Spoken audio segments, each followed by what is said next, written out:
गणेशोत्सवासाठी कोकण रेल्वेच्या गाड्यांचं आरक्षण सुरू झालं असून गणेश चतुर्थीच्या 3 दिवस आधीचं म्हणजे 4 सप्टेंबरच्या तिकिटासाठी कोकणवासियांची मंगळवार सकाळपासून लगबग सुरू होती.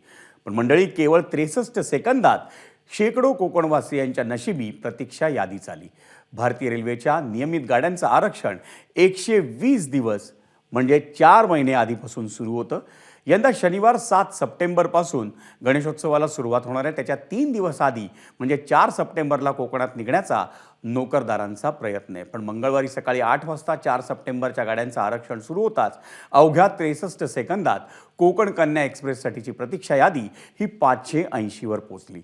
त्यानंतर कोकणात जाणाऱ्या इतर एक्सप्रेसची तिकीटं काढण्याचा प्रयत्न केल्यास रिग्रेट दाखवण्यात येते.